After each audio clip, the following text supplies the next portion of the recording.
Hi there, and welcome to the Beach House Garden Diary. This is the sound of the coming autumn. In this video, we will walk around in the garden, observe how everything has matured, listen to the sound of wind, enjoy the last beautiful blooms of the season,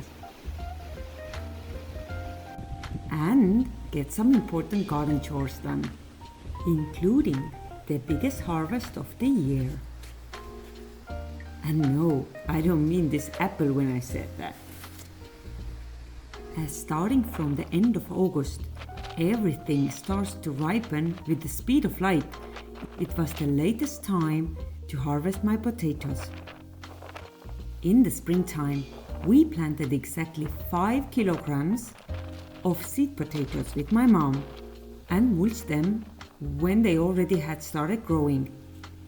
That, by the way, was pretty much the only thing that we did to the potatoes to maintain them, as we didn't water them or de-weed them, so they were completely left alone for the whole summer to grow as well as they can. And on this tiny clip, I'm explaining you how happy I am with the harvest and with the 5 kilograms becoming a bunch of potatoes. And you just need to trust me here, because the sound of the wind was so strong on this moment that even when talking loud, you wouldn't hear me. The sound of the wind was the only thing you could hear. Haha, but look at this happy face! Anyway, let's move on to the next section of the garden. I am done with the potatoes, and now I'm going to dig into this zucchini bush. Why I'm saying bush is because it has grown quite large. We have harvested already a couple of zucchinis from here. I've given these to my friends and mom, and now it is time to take some of them off so that they would not overgrow. And the ones that I'm taking off are the biggest.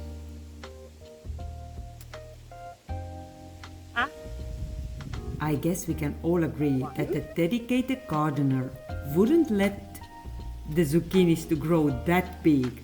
But I guess I had some other chores that I had to tackle in the garden, so growing them into that size wasn't actually my plan. Now that it's finally raining, these are growing very fast. And look at me, blaming the rain in here. Well, there is an old Estonian saying that the blame cannot be left alone wandering on the streets. It always has to find a home. And I still have 1, 2, 3, 4, maybe 5, 6, 7. We'll see how many of them will become the really big zucchinis, but there is plenty to come.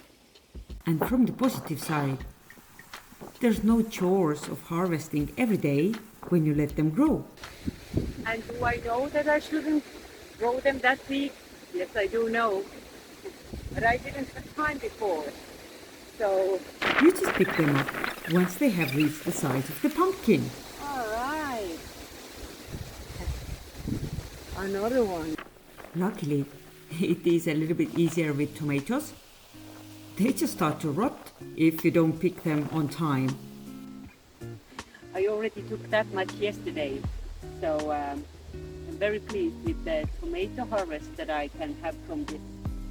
Who said you cannot have outdoor tomatoes in Estonia? You can.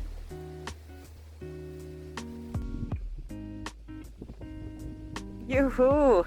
And this is my third harvest of the year.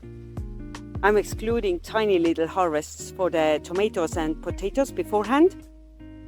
But yes, look at that amount of potatoes. And these zucchinis, of course, are already looking like pumpkins. Some more bees and tomatoes. And while all the park roses in my garden were blooming like there's no tomorrow, There was a one sure sign which indicated that the autumn is knocking on the door. Look at this tiny bee on the front. He is so slow, and I always think that they are getting slow when the weather is getting cold. The other one looks quite active though. And here are the roses going crazy in the back of the garden. And considering the amount of blooms, this time of the year should be their favorite time to bloom. The rose bed really looks absolutely amazing with all the textures and colors. Even the lavendulas are going strong, while their peak time should have been already months ago. And here's my cat Kito, probably coming from a hunting session. Look at her, she's so cute.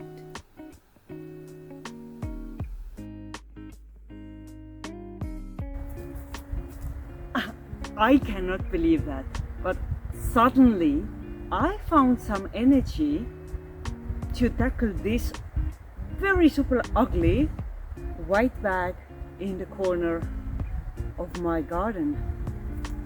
This bag is a kind of a fertilizer that the waste companies give away for free, and it has been sitting in this white ugly bag for at least 3 years now, since the hedge in the front yard was planted by a planting company. And then they just left it here, and it was too heavy to move. This is how the inside of the bag looks. So what I've decided to do now is to use these buckets that I have from the painting of the fence, put this fertilizer into the bucket, and then transport it into this compost bin. Let it compost there or sit another 3 years, I don't mind, but at least it's nice and hidden away and nothing ugly white is streaming into my eye. So that's what we are going to do today, and I hope it all fits, because there actually should be plenty of room there. The inside of the bag is completely covered with moss. So tiny, pretty green. Could make a moss carpet here, but no, I'm just going to collect it and throw it into the compost. And after countless number of buckets, I was finally able to move the bag closer to the compost bin. It was too heavy to lift though, so I had to load off a couple of more buckets so that I could finally lift it and pour it into the compost bin. And this bag looked bad. I'm not sure what to do with the bag though, because it has been sitting here for more than 3 years, and I think it is sunburned, so it's going to tear apart anyway soon. So I'm just going to let it go and take it to the waste station. I then quickly raked the whole area, and voila! I can't believe that I did it. Look at that! There is no ugly, horrible big bag in the back of my garden anymore. I'm so happy. And this is where I put it. It looks so much neater now. And I am so motivated about the accomplishment of this work today that I am actually going to do one more thing. Look at these tiny little branches of juniper. They have been waiting here the whole summer in this pocket. The reason for that is I had no clue where to put them. And I have figured out that they are coming here. Because when they do feel like at home, they would be so nice and blue. And this is exactly what we would need in here. Let's hope that they feel like at home. And this is how they look in their new home. But I think this is awesome.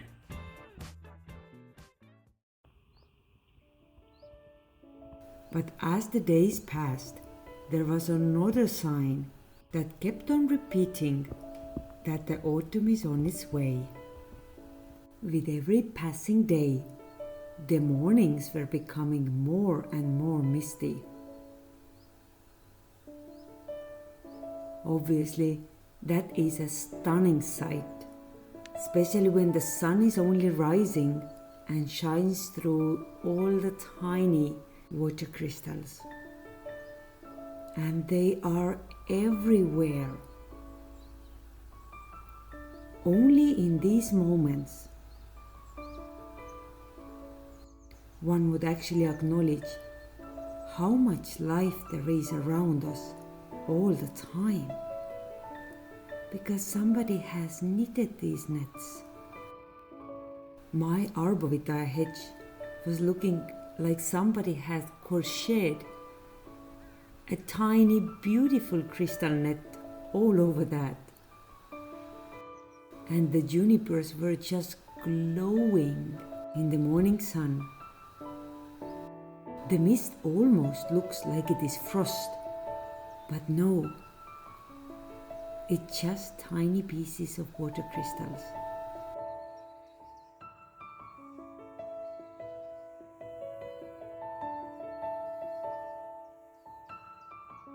How gorgeous are these pearls, blinking in the sunlight.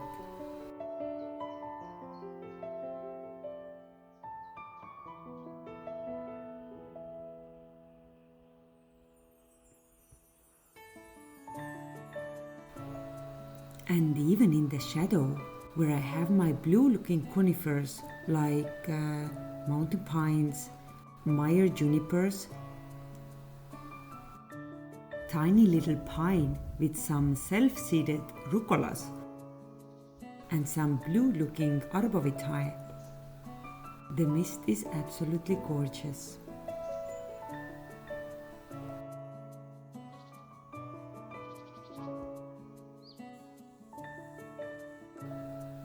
And here is how the garden looks in the evenings. The shadows are now pretty long. It's not so sunny and bright anymore, and we're getting occasional showers, but as the sun is quite low, these light showers have a crystal appearance, and in general are quite warm.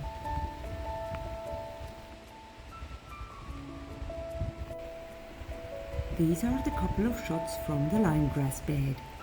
It seems that all the plants have settled by now and are really enjoying their new location. The nature just loves this kind of weather.